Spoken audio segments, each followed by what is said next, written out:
A very good morning to all my dear students. तो चलिए शुरू करते हैं पार्ट 7 का अपना सी लैंग्वेज का प्रीवियस ईयर क्वेश्चंस का वीडियो। होपफुली आपको हमारी सीरीज पसंद आ रही होगी। तो चलिए शुरू करते हैं अपना पहला क्वेश्चन आज की सीरीज का। तो इसमें पहले क्वेश्चन में पूछा गया है कि which of the following statements about pointers in C are true, यानी कि पॉइंटर के बारे में दिए गए स्टेटमेंट्स में से कौन सा स्टेटमेंट्स आपका सही है उसके बारे में हमको देखना है। ठीक, यहाँ आपका ये एमएसक्यू है, multiple selective type of questions है। यहाँ पे एक से ज्यादा ऑप्शंस करेक्ट है, तो कौन कौन सा करेक्ट है हमको ये देखना है। तो पॉइंटर्स होते क्या हैं? लास्ट क्लास में भी मैंने पॉइंटर्स के बारे में बताया है कि पॉइंटर्स क्या हैं। Pointers are a type of, it is basically a type of data type जो कि एक दूसरे वेरिएबल का एड्रेस अपने पास स्टोर करने में सक्षम होते हैं। ठीक है, तो पॉइंटर्स जब हम कह रहे हैं कि किसी दूसरे वेरिएबल का एड्रेस अपने पास रखना है, तो यानी कि क्या हो गया, पॉइंटर्स अपने पास एड्रेस स्टोर करने की क्षमता रखते हैं। ठीक, तो अब आप ऑप्शंस में देखिए तो आपको समझ में आएगा पॉइंटर्स का क्या रोल है। सेकेंड ऑप्शन देखिए, pointers can store the address of another pointer. ठीक, ये भी पॉसिबल है। पॉइंटर्स बेसिकली किस लिए बनाए गए? एड्रेस को स्टोर करने के लिए बनाए गए हैं। अब वो दूसरे पॉइंटर का एड्रेस अपने पास स्टोर कर रहे हैं, एरे का एड्रेस अपने पास स्टोर कर रहे हैं, या कुछ भी कर रहे हैं, किसी का भी एड्रेस अगर स्टोर कर रहे हैं तो बेसिकली वो हमारे पॉइंटर्स होंगे। तो यहाँ पे आपका बी वाला ऑप्शन करेक्ट हो जाता है। ठीक, फिर उसके बाद सी वाला ऑप्शन देखते हैं, pointers are automatically dereferenced in an expression. Dereference या रेफरेंसिंग करने का क्या मतलब होता है वो हम लोग समझ लेते हैं। जैसे मान लीजिए ए नाम का एक पॉइंटर है, ये इसके पास इसके ब्लॉक में एक एड्रेस लिखा है 100, विच मीन्स ये 100th मेमोरी लोकेशन को, ऐसा मेमोरी लोकेशन जिसका एड्रेस 100 है, उसको ये एक्सेस कर रहा है, उसके अंदर के डेटा को ये देख सकता है। ठीक, तो ये जो एक्सेस कर रहा है या पॉइंट कर रहा है, इसको हम कहते हैं रेफरेंसिंग। ठीक, this is known as referencing. और जब ये मेमोरी लोकेशन डिलीट हो जाती है, इसके अंदर जो डेटा लिखा था ये जब डिलीट हो जाता है, तो हमको क्या करना होता है, इस पॉइंटर को डी रेफरेंस करना होता है। ठीक है, डी रेफरेंस यानी कि ये एरो को हटाना होता है और इसके अंदर जो एड्रेस लिखा होता है उसको भी मिटाना होता है। This is known as dereferencing. तो सी कह रहा है कि पॉइंटर्स जो होते हैं हमारे ऑटोमेटिकली डी रेफरेंस हो जाते हैं क्या? तो नहीं, हमारे पॉइंटर्स ऑटोमेटिकली डी रेफरेंस नहीं होते हैं, हमें उनको डी रेफरेंस करना पड़ता है। ठीक, pointers can not be use to access structure member. जी नहीं, पॉइंटर्स की मदद से, क्योंकि पॉइंटर्स जो हमारे हैं वो किसी न किसी मेमोरी लोकेशन को पॉइंट कर रहे हैं, तो उसकी मदद से हम किसी भी एलिमेंट को एक्सेस कर सकते हैं। ठीक, यहाँ कैन नॉट नहीं होएगा, पॉइंटर्स की मदद से हम किसी भी मेमोरी एलिमेंट को क्योंकि एक्सेस कर पाते हैं। तो उस मेमोरी एड्रेस पे क्या लिखा है, वो स्ट्रक्चर टाइप का है, वो इंटीजर टाइप का है, वो एरे टाइप का है, कुछ भी लिखा हो, हम उस मेंबर पे, उस मेंबर को किसी भी मेमोरी से एक्सेस करने में सक्षम होते हैं। ठीक, तो कैन नॉट लिखा है, इस कारण से ये गलत हो जाता है। पहला वाला, pointers can use to access array elements, तो एरे एलिमेंट्स को एक्सेस करने के लिए पॉइंटर्स का यूज क्या हम कर सकते हैं? बिल्कुल कर सकते हैं। ठीक, जैसे कि एरे की अगर हम बात करते हैं, हम लोग एरे बनाते हैं। फॉर एग्जांपल, हम लोग एरे बनाने का तरीका क्या है, हमने INT ARR लिखा, यहाँ 5 लिखा, और उसके बाद यहाँ पे हमने 2 3 4 5 6 ऐसे दे दिया, तो ये हमारी एरे बन गई। ठीक है, अब अगर हम बात करते हैं कि ये ARR क्या है, ठीक, आप लोग कहोगे एरे का नाम है, तो हाँ, एरे का नाम तो है, लेकिन साथ ही साथ ये जो है ये बेसिकली एक इंटरनल पॉइंटर है। ठीक, it is an internal pointer जो कंपाइलर द्वारा खुद से बना दिया गया है। ठीक, ARR क्या है? बेसिकली ARR जो है ये एक ऐसा ब्लॉक है जो कि हमने जो एरे बनाई है उसके पहले ब्लॉक का एड्रेस अपने पास रखता है। ठीक, 2 3 4 5 6 ये हमारे पास एरे हो गई। हर एरे का ब्लॉक का कुछ ना कुछ एड्रेस है, 100 है, 102 है, 104 है, 106 है, 108 है। तो ये ARR क्या है? ARR is storing the address of the first location of a given array. ठीक, तो ARR हमारा क्या हो गया? ARR is also pointing to a particular location, so it is also an internal pointer, which means हमारा जो A और B वाला ऑप्शन है वो हमारा इस क्वेश्चन में सही होएगा। ठीक, आपको किसी प्रकार को कोई डाउट हो इस क्वेश्चन में तो आप कमेंट सेक्शन में पूछ सकते हो। ठीक, चलिए चलते हैं नेक्स्ट क्वेश्चन की ओर। यहाँ पे एक आउटपुट टाइप का क्वेश्चन है, यहाँ पे हमको आउटपुट निकाल के दिखाना है। ठीक, आप लोग ध्यान से वीडियो को पॉज करके चाहे तो एक बार इस क्वेश्चन को खुद से सॉल्व करने की कोशिश करो। ठीक है, क्योंकि क्या होएगा, इससे आपका कैलकुलेशन की स्किल्स अच्छी होएगी, कॉन्सेप्ट्स क्लियर होंगे। ठीक, तो वीडियो पॉज करके आप यहाँ पे चाहो तो आगे खुद से करने की कोशिश कर सकते हो, फिर आप आंसर चेक कर सकते हो। तो चलिए शुरू करते हैं इस क्वेश्चन को। सबसे पहले ये सी लैंग्वेज का क्वेश्चन है ना। तो यहाँ पे सबसे पहले क्या किया गया, हेडर फाइल डिक्लेयर करी गई, हेडर फाइल कॉल करी गई, फिर उसके बाद वॉइड मेन फंक्शन कॉल किया गया। उसके बाद जब भी आप किसी आउटपुट टाइप का क्वेश्चन सॉल्व करो तो सबसे पहले हर एक लाइन को ध्यान से स्कैन करते हुए चलो कि हर लाइन में क्या क्या चीजें हो रही हैं। अब कर्ली ब्रेसेस ओपन होने के बाद पहली लाइन ये है जहां पे हम क्या कर रहे हैं, एक एरे बना रहे हैं। ठीक, इंटीजर टाइप की एरे है। तो आप क्या करो, आप एक एरे बना लो। एरे इंटीजर टाइप की है तो ये आपका एरे बन जाएगा। ठीक, यहाँ पे 5 एलिमेंट है विच मीन्स 0 1 2 3 4, 0 से लेके 4 तक हमारे पास एलिमेंट्स आ जाएंगे। हर लोकेशन पे कुछ ना कुछ स्टोर होएगा जो कि गिवन है 10 20 30 40 और 50। हर लोकेशन का कुछ ना कुछ एड्रेस होएगा 100 102 104 106 108। ठीक, अब ध्यान से देखिएगा यहाँ पे कि अगला स्टेटमेंट क्या कह रहा है। अच्छा, एक ARR भी था हमारे पास। ARR जैसे लास्ट क्वेश्चन में मैंने बताया, वो क्या है, एक इंटरनल पॉइंटर है जो कि पहली लोकेशन को पॉइंट कर रहा है। ठीक, सेकेंड स्टेटमेंट यहाँ पे बहुत इंपॉर्टेंट बनता है। ये स्टेटमेंट अगर आपको समझ में आ गया तो आपको सारा पूरा डाउट यहाँ पे क्लियर हो जाएगा। तो सेकेंड स्टेटमेंट क्या कहता है कि पहले तो एक पॉइंटर बनाया गया। ठीक, पॉइंटर अपने पास क्या स्टोर करता है, एड्रेस स्टोर करता है। ठीक, इतना तो आप सबको क्लियर होगा। ठीक, अच्छा, पॉइंटर जो अपने पास एड्रेस स्टोर करेगा वो किसका स्टोर करेगा, एक इंटीजर टाइप की वैल्यू जो स्टोर करता हो उसका एड्रेस स्टोर करेगा। ठीक, तो इसी कारण से यहां पे क्या किया गया, जो भी एड्रेस आ रहा था उस एड्रेस को किसी इंटीजर टाइप की वैल्यू को पॉइंट करने वाले एड्रेस से एसोसिएट कर दिया गया। ठीक, यहाँ पे क्या है, ARR+1 और एड्रेस लगा हुआ है। तो जहां कहीं भी आपको इस तरीके का एड्रेस दिखता है, इस तरीके का चीज लिखी हुई दिखती है, इसका क्या मतलब होता है, इसका मतलब होता है कि आप एरे पूरा ट्रैवर्स कर जाओ और उसके बाद वाली मेमोरी लोकेशन पे पहुंच जाओ। ठीक, ध्यान से देखिएगा, इस तरीके से अगर कोई स्टेटमेंट लिखा है $ARR+1, तो इसका क्या मतलब होता है कि आप पूरी एरे को ट्रैवर्स कर जाओ। एरे को ट्रैवर्स करने के बाद जो पहली लोकेशन आएगी उसका एड्रेस आपको क्या करना है, पी के अंदर स्टोर कर देना। ठीक, तो इसका एड्रेस क्या है, इसका एड्रेस है 110। तो पी के अंदर क्या स्टोर हो गया, पी के अंदर स्टोर हो गया 110, विच मीन्स ये पॉइंट कर रहा है एरे के खत्म होने के बाद पहले वाले मेमोरी ब्लॉक को। ठीक, नेक्स्ट स्टेटमेंट पे आते हैं। अगला स्टेटमेंट क्या कहता है, %d एस्ट्रिक ARR+1। ठीक, अब एस्ट्रिक ARR+1 का क्या मतलब हुआ, जैसे कि हम लोग पॉइंटर्स को डी रेफरेंस करते हैं। डी रेफरेंस करना का क्या मतलब होता है कि जिसको ये पर्टिकुलर पॉइंटर जो है पॉइंट कर रहा है उसके अंदर जाओ और उसके अंदर की वैल्यू को निकालो। ठीक, तो ARR+1, देखिए यहाँ पे एम्परसेंट ARR था, यहाँ पे एम्परसेंट लगा था। ठीक है, यहाँ पे सिंपली ARR+1 लिखा हुआ है। ठीक है, तो इसका क्या मतलब होता है, ARR अभी जिस मेमोरी लोकेशन को पॉइंट कर रहा है उसके अगली वाली लोकेशन पे आप चले जाइए। देयरफॉर इट मींस हम क्या निकालना चाह रहे हैं, ARR फर्स्ट की वैल्यू को प्रिंट करना चाह रहे हैं। तो ARR फर्स्ट की वैल्यू क्या है, 20 है, तो 20 प्रिंट हो जाएगा।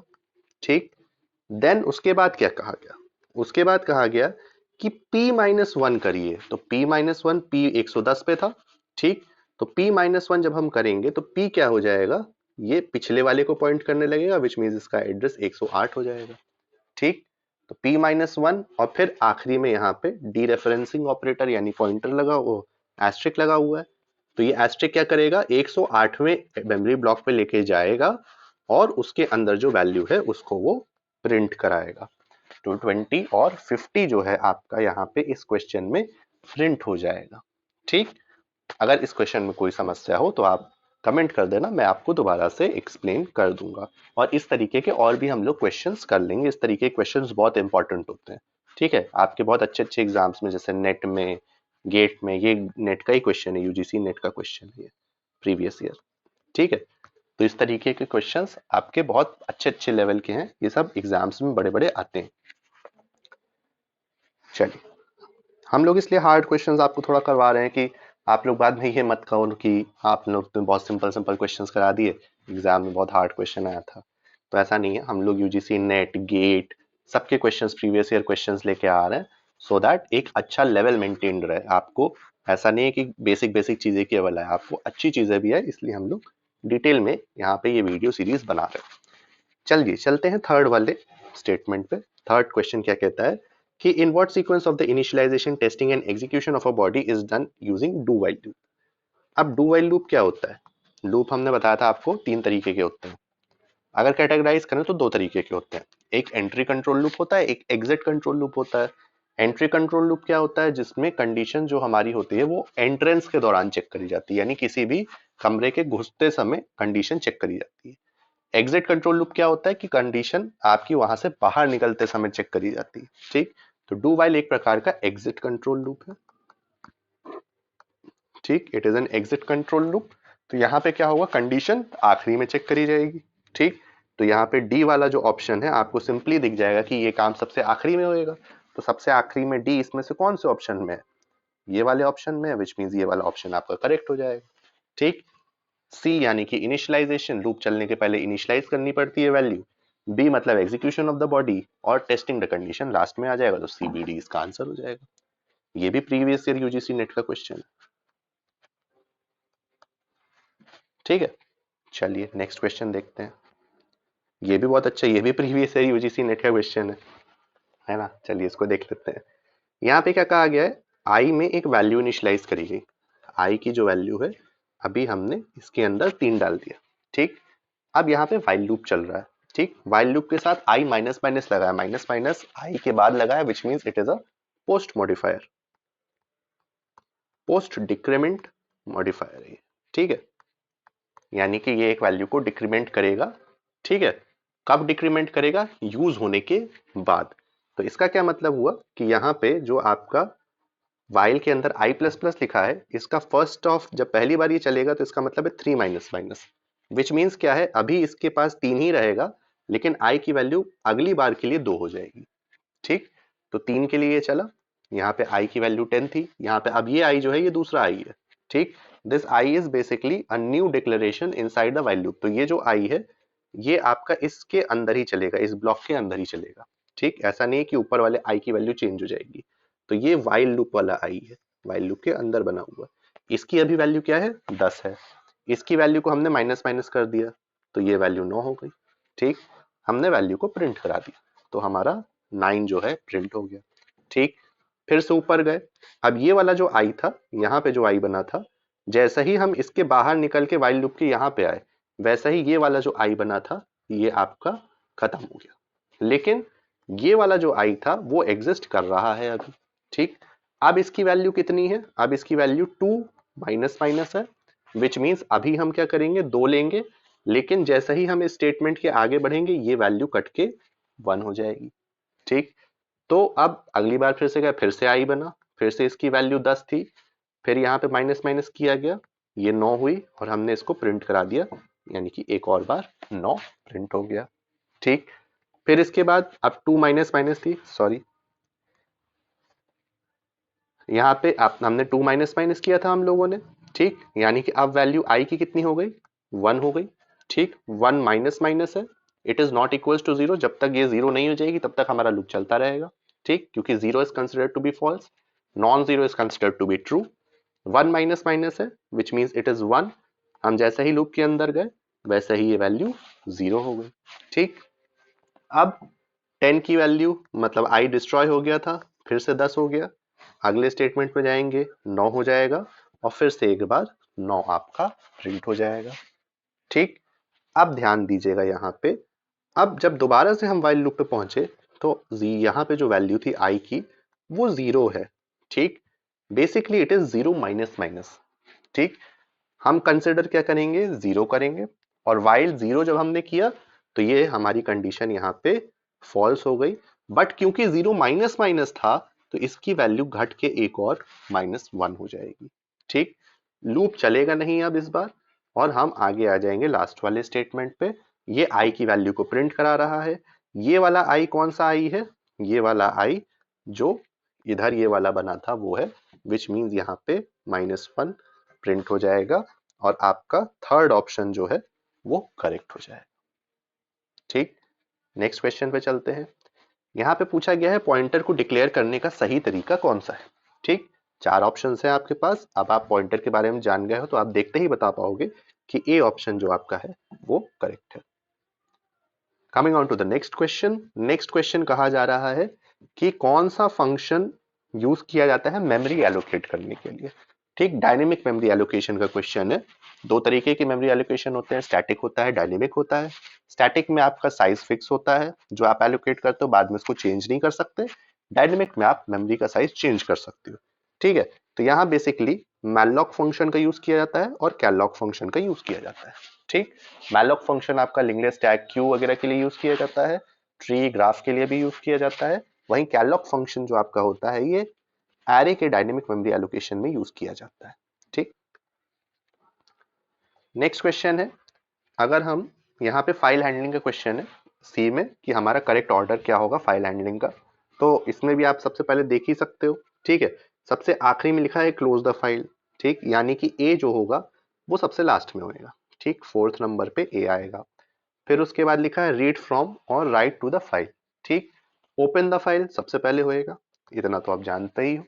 ठीक, तो अब आप पहला और आखिरी चेक कर लो, सबसे पहले सी आएगा, आखिरी में ए आएगा, है ना। तो ऐसे इन चारों में से कौन सा ऑप्शन है, थर्ड ऑप्शन। ठीक, सी सबसे पहले आ रहा है, ए सबसे लास्ट में आ रहा है, तो ये आपका करेक्ट ऑप्शन हो जाएगा।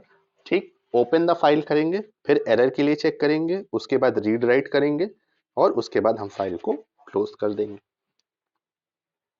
अगला क्वेश्चन देखते हैं। अगला क्वेश्चन भी आपका एक आउटपुट टाइप का क्वेश्चन है कि क्या आउटपुट आएगा। ठीक, ये भी एक एरे का क्वेश्चन है। तो इसमें हम लोग क्या करते हैं, सबसे पहले एरे बना लेते हैं। एरे ARR एक पॉइंटर है जो कि एक एरे के पहले लोकेशन को पॉइंट कर रहा है। 1 2 3 4 5 इसके अंदर है। इसमें इंडेक्सेस क्या है, 0 1 2 3 4। ठीक, अब कहा क्या जा रहा है कि आपको प्रिंट कराना है ARR 5 का लोकेशन, 5 लोकेशन पे जो वैल्यू है। तो यहाँ पे तो हमारे पास ARR 5th लोकेशन पे कोई वैल्यू ही नहीं है, यहाँ पे तो कोई वैल्यू है ही नहीं, तो हम कैसे प्रिंट कराएंगे, क्या प्रिंट कराएंगे। ठीक, तो आप ये चीज ध्यान रखना कि जब इस प्रकार के प्रोग्राम सी पे लिखे जाते हैं तो यहाँ पे आपका गार्बेज वैल्यू प्रिंट हो जाता है। ठीक, जावा में जब इस तरीके से लिखा जाएगा तो वहां पे एरर आ जाएगा। ठीक, तो ये आपका यहाँ पे क्वेश्चन सॉल्व हो जाता है। नेक्स्ट क्वेश्चन देखते हैं, ये भी आउटपुट टाइप का क्वेश्चन है, अच्छा क्वेश्चन है। सबसे पहले क्या किया गया है, यहाँ पे टेम्प नाम का एक ग्लोबल वेरिएबल बनाया गया है, एक फंक्शन डिक्लेयर किया गया है, उसके डिफाइन किया गया है उसके नीचे कि वो क्या काम करेगा। फिर मेन फंक्शन पे आते हैं। सबसे पहले हम लोग मेन फंक्शन को ही देखते हैं क्योंकि मेन फंक्शन से ही हमारे प्रोग्राम का एग्जीक्यूशन स्टार्ट होता है। ठीक, तो हम मेन फंक्शन के अंदर गए। मेन फंक्शन के अंदर आने के बाद क्या हुआ, एक फंक्शन कॉल को किया गया। ठीक, फंक्शन कॉल किया गया उस फंक्शन को जो फंक्शन ऊपर बना हुआ था और इसके अंदर दो वैल्यू दी गई 4 और 81। ठीक है, तो x के अंदर 4 चला जाएगा, y के अंदर 81 चला जाएगा। ठीक, अब ये फंक्शन काम करना स्टार्ट करेगा। तो जैसे ही फंक्शन काम करना स्टार्ट किया तो क्या हुआ, यहाँ पे टेम्प एक वेरिएबल ऊपर डिक्लेयर था, इसकी वैल्यू 0 थी। ठीक, हम जैसे ही इसके अंदर आए यहाँ टेम्प प्लस प्लस हुआ। ठीक, टेम्प प्लस प्लस यानी कि 0 को प्लस प्लस किया गया। तो 0 प्लस प्लस अभी नहीं होगा, लेकिन जैसे ही हम नेक्स्ट स्टेप पे जाएंगे 0 की वैल्यू एक बढ़ के 1 हो जाएगी। ठीक, अगले स्टेप पे है। अगला स्टेप क्या कहता है कि क्या y की वैल्यू 3 के बराबर है, तो y की वैल्यू तो 81 के बराबर है, 3 के बराबर नहीं है। इसका मतलब ये वाला पोर्शन आपका एग्जीक्यूट नहीं करेगा। एल्स वाले पोर्शन पे चलते हैं। एल्स में क्या लिखा है, एल्स में लिखा है z equals to fun X Y divide by 3। तो इसका मतलब हमको क्या है, y के ऊपर ऑपरेशन करना है, तो हम y भी लिख लेते हैं। अभी y की वैल्यू कितनी थी, 81 थी। जब हम यहाँ पहुंचे तो y डिवाइड बाई 3 कर दिया गया, यानी कि इसकी वैल्यू हो गई 27। ठीक, दोबारा से फंक्शन कॉल किया गया। दोबारा से फंक्शन जब हमने कॉल किया, जब किसी फंक्शन डेफिनेशन के अंदर फंक्शन कॉल किया जाता है तो उसको रिकर्शन कहा जाता है। ठीक है, तो यहाँ पे देखिए ये दोबारा से इस फंक्शन को कॉल किया गया और जो यहाँ पे 81 था इसको हटा के 27 कर दिया गया। ठीक, दोबारा से अंदर है, फिर टेम्प प्लस प्लस हुआ, टेम्प की वैल्यू फिर बढ़ गई, 2 हो गई। नेक्स्ट लाइन पे गए, क्या y 3 के बराबर है, नहीं y टू 27 के बराबर है। ठीक, y टू 27 के बराबर है, विच मीन्स इफ रन नहीं करेगा एल्स पे जाएंगे। एल्स पे जाएंगे तो x वैसा ही है, y फिर डिवाइड बाई 3 कर दिया गया, यानी कि यहाँ 9 हो गया। ठीक, अब क्या हो गई, y की वैल्यू 9 हो गई। ठीक, फिर से हम लूप चला, हमारा फंक्शन चला तो टेम्प फिर प्लस प्लस हो गया, यानी टेम्प की वैल्यू 3 हो गई। ठीक, क्या अब y की वैल्यू 3 के बराबर है? नहीं, y की वैल्यू तो 9 के बराबर है। फिर इफ नहीं चलेगा, फिर हम इधर आ जाएंगे फन। ठीक, फिर फंक्शन कॉल होएगा। अब यहाँ पे ये जो y 9 था उसको डिवाइड बाय 3 करेंगे तो 3 हो जाएगा, विच मीन्स दोबारा से कॉल किया गया, y की वैल्यू 3 हो गई। ठीक, फिर से चालू किया, टेम्प कितना हो गया? टेम्प की वैल्यू प्लस होके 4 हो गई। ठीक, अब y की वैल्यू क्या हो गई? 3 के बराबर हो गई। ठीक, अब हम रिटर्न करना चालू करेंगे पिछले वाले ब्लॉक पे। ठीक, लेकिन मेन चीज क्या है कि यहाँ पे आप रिटर्न करो, दैट इज ओके, बट यहाँ पे आउटपुट जो पूछा गया है कि वैल्यू किसकी पूछी गई है? टेम्प की पूछी गई है। ठीक, एक्स और वाई की वैल्यू, जेड की वैल्यू पूछी नहीं गई है, टेम्प प्रिंट करा रहे हैं। तो यहाँ पे आप थोड़ा सा ध्यान देना कि आप पता चला पूरा पूरा प्रोग्राम रन करते चले जाओ और वैल्यू तो पहले ही आ गई है। ठीक, टेम्प को हमें प्रिंट कराना है ना, टेम्प की वैल्यू तो अब चेंज होएगी ही नहीं, टेम्प की वैल्यू तो 4 हो गई, तो आपका आंसर यहाँ से आपको 4 मिल गया। ठीक, क्यों ऐसा हुआ? क्योंकि अब हम इस वाले स्टेटमेंट पे दोबारा पहुंचेंगे ही नहीं।